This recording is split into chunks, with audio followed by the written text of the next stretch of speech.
Class 10th देखिए। सबसे पहले मैं आपको सर्वांग सम आकृतियां और समरूप आकृतियों के बारे में समझाती हूँ, ठीक है।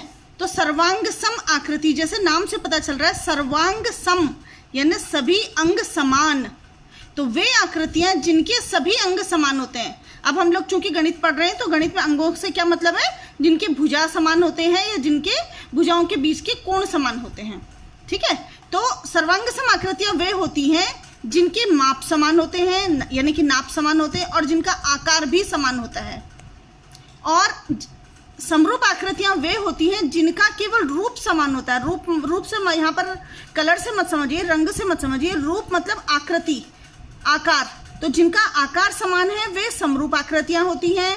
इनका माप समान होना आवश्यक नहीं होता है, लेकिन सर्वांग सम आकृतियों में माप और आकार दोनों का समान होना आवश्यक होता है।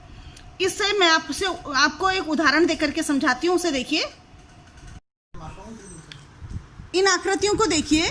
इसमें आपको क्या दिखाई दे रहा है बेटा, इसमें देखिए वृत्त दिखाई दे रहे हैं। एक वृत्त के अंदर दूसरा वृत्त है, मतलब ये किस टाइप के वृत्त है, ये सकेंद्रीय वृत्त हैं जिनका केंद्र एक ही है। एक सेम केंद्र पर एक वृत्त बना है, फिर वहीं पर प्रकार रख करके दूसरा वृत्त बनाया गया है, और ये भी दो वृत्त हैं। तो ये किस तरह के वृत्त कहलाएंगे, क्या ये सर्वांग सम होंगे या समरूप होंगे।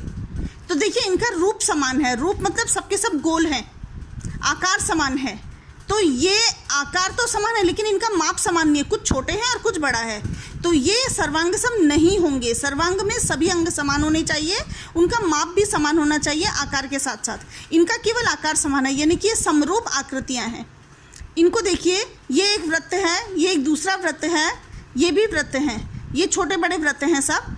इनका आकार तो समान है, आकार मतलब ये सब के सब वर्ग हैं, लेकिन इनका माप समान नहीं है, कोई बड़ा है कोई छोटा है, इसलिए ये सर्वांग सम नहीं होंगे। ये भी समरूप आकृतियां हैं।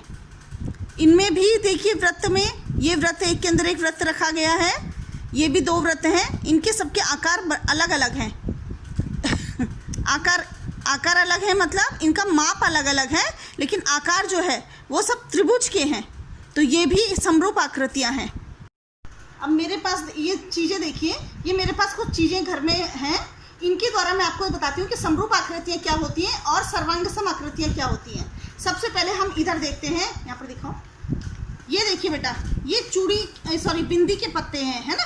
ये किस टाइप के पत्ते हैं, इसको यदि हम एक के ऊपर एक रख दें तो आपको ये कितने दिखाई दे रहे हैं, आपको ये एक ही दिखाई दे रहा होगा, दूसरा नहीं दिखाई दे रहा, ऊपर वाला दिखाई दे रहा है, नीचे वाला नहीं दिखाई दे रहा है। क्यों नहीं दिखाई दे रहा है, क्योंकि दोनों का आकार बिल्कुल समान है। इन दोनों की जो ये भुजाएं हैं, ये सब भुजाएं बराबर हैं, भुजाओं के बीच में जो कोण है वो भी बराबर है, तो ये इसलिए हमको एक दिखाई दे रहा है, दूसरा नहीं दिखाई दे रहा है। तो इन आकृतियों को हम क्या कहेंगे, इन्हें हम बोलेंगे सर्वांग सम आकृतियां। सर्वांग सम, इनके सभी अंग समान हैं, ठीक है। अब इनको देखिए, आपने लूडो खेला होगा, लूडो खेलते हुए आपने डाइस देखी होंगी, है ना। ये क्या, ये दोनों के दोनों डाइस सर्वांग सम है। तो इन दोनों का जो आकार है बिल्कुल बराबर है। आप रंग पे मत जाइए, इनके आकार पे जाइए, इनकी लंबाई चौड़ाई और बीच के कोणों पे जाइए, तो ये दोनों आकृतियां बिल्कुल समान है, यानी कि ये सर्वांग सम है। यदि हम एक के ऊपर एक रखेंगे तो देखिए हमें ऊपर से केवल एक दिखाई दे रहा है, नीचे वाला तो दिख ही नहीं रहा। क्यों, क्योंकि नीचे वाला ढक चुका है, तो इसके सभी अंग समान है, इसलिए ये सर्वांग सम है। अब यदि हम बात करें इसकी, देखिए ये भी एक डाइस है छोटी सी। यदि हम इन दोनों डाइस के बारे में बात करें, क्या ये आकृतियां सर्वांग सम है, तो नहीं है, ये समरूप आकृतियां हैं। दोनों के दोनों डाइस हैं, लेकिन एक बड़ा है एक छोटा है, यानी दोनों का माप अलग अलग है, इसलिए ये वाली आकृतियां सर्वांग सम नहीं है, बल्कि समरूप आकृतियां कहलाई जाती हैं। अब आप इन चूड़ियों को देखिए, इन दोनों चूड़ियों को देखिए, क्या ये दोनों चूड़ियां समरूप हैं, तो बिल्कुल है समरूप, एक ही आकार की हैं, लेकिन ये साथ साथ सर्वांग सम भी हैं। एक के ऊपर एक को रखिए तो आपको नीचे वाला चूड़ी नहीं दिखाई दे रही है, केवल ऊपर वाली चूड़ी दिखाई दे रही है, इसने ढक दिया है। इसका मतलब क्या है, ये किस टाइप की आकृति है, सर्वांग सम आकृति है।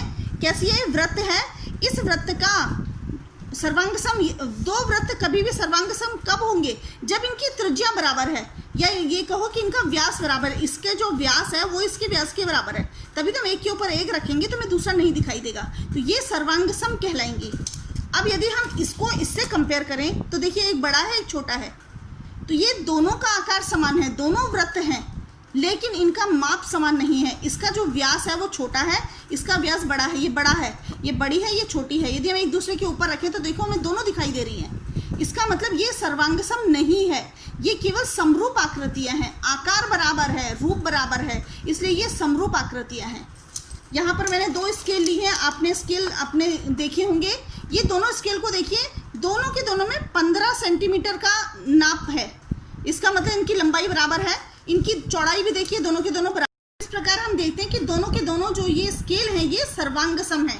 समरूप तो है ही है लेकिन सर्वांगसम भी है। अब हम देखते हैं ये 2 स्केच पेन देखिए आप, दोनों की लंबाई बराबर है ना, दोनों की लंबाई बिल्कुल बराबर है, इनकी मोटाई भी बराबर है। एक के ऊपर एक रखेंगे तो नीचे वाला नहीं दिखाई देगा ऊपर से, तो ये भी सर्वांगसम आकृतियां हैं। लेकिन यदि हम इसको इससे कंपेयर कर लें तो क्या ये सर्वांगसम है? नहीं, एक छोटा है एक बड़ा है, इनका माप अलग अलग है, माप इनका समान नहीं है, तो यहाँ पर ये समरूप आकृतियाँ कहलाएंगी। उसी तरह से मैंने जैसे ये कुल्हड़ थे घर में पड़े हुए, इनको हमने सजा दिया है फिलहाल। तो ये कुल्हड़ को देखिए, इनका दोनों का आकार जो है बिल्कुल बराबर है। देखिए वो जो गोलाई है दोनों बराबर हैं, इधर से भी गोलाई बराबर है, इनकी लंबाई भी बराबर है। तो ये किस तरह के कुल्हड़ हैं? ये समरूप आकृतियाँ हैं। ठीक है, अब समरूप आकृतियों को मैंने थोड़ा सा इस तरह से ये मैंने वर्ग काटे हैं, ये 4 वर्ग लिए हैं। इन 4 वर्गों में आप देख लेंगे कौन कौन से वर्ग जो हैं वो समरूप हैं और कौन से वर्ग सर्वांगसम हैं। यदि आप इन दोनों को देखेंगे तो देखिए एक के ऊपर एक रखेंगे तो ढक गए।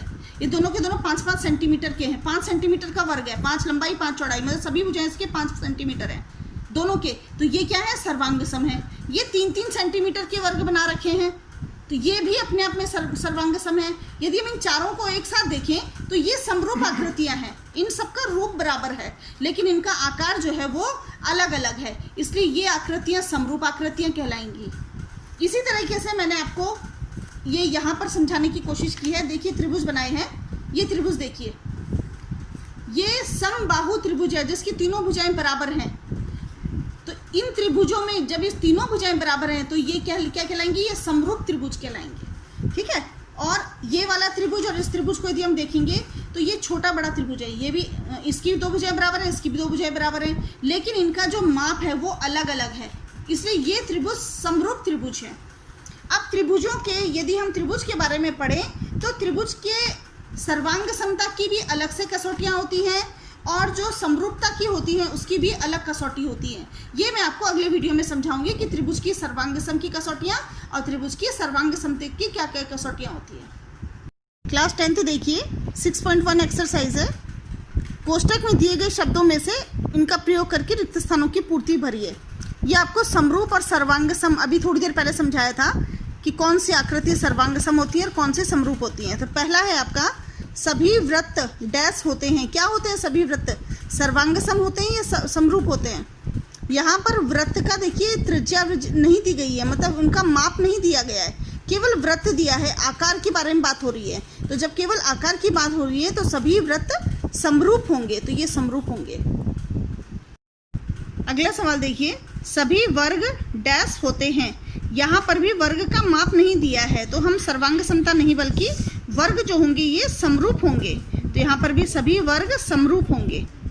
सभी त्रिभुज समरूप होंगे। अब कौन से त्रिभुज समरूप होते हैं? तो हमने अभी थोड़ी देर पहले देखा था कि जो समबाहु त्रिभुज होते हैं जिनकी तीनों भुजाएं बराबर होती हैं वो समरूप होते हैं। समद्विबाहु वाले जो त्रिभुज होंगे वो अन्य त्रिभुज से समरूप नहीं हो पाएंगे, तो सभी समबाहु त्रिभुज समरूप होंगे। त्रिभुजों की समान संख्या वाले 2 बहुभुज समरूप होते हैं। 2 भुजाओं वाले यदि एक उनके संगत कोण डैश हो और उनकी संगत भुजाएं बराबर हो। अभी हमने थोड़ी देर पहले समरूप त्रिभुज की कसौटियाँ जो हमने देखी थी उसमें हमने क्या देखा था कि उनके जो संगत कोण होंगे वो बराबर होंगे, तो यहाँ पर बराबर आएगा कि उनके संगत कोण बराबर होंगे और उनकी जो संगत भुजाएं होती हैं वो समानुपातिक होती हैं। तो यहाँ पर हम बराबर लिखेंगे, पहले वाले में यहाँ पर हम लिखेंगे बराबर और यहाँ पर आएगा आपका समानुपाती, ये वाला यहाँ पर आएगा समानुपाती।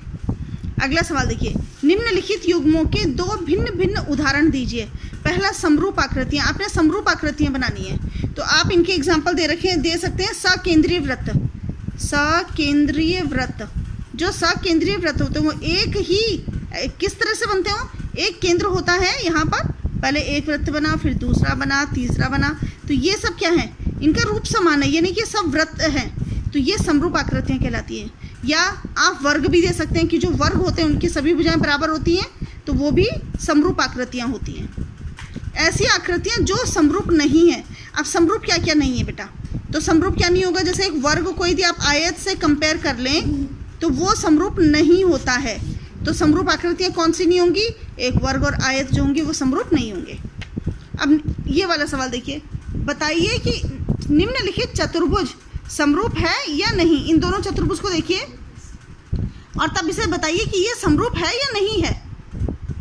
तो देखते ही आपको पता चल रहा होगा ये समरूप नहीं है, इन दोनों का रूप एक जैसा नहीं है, इन दोनों का आकार एक जैसा नहीं है। ये लाइनें जो है बिल्कुल सीधी हैं, इसकी लाइनें टेढ़ी हैं, इसलिए ये समरूप चतुर्भुज नहीं होगा।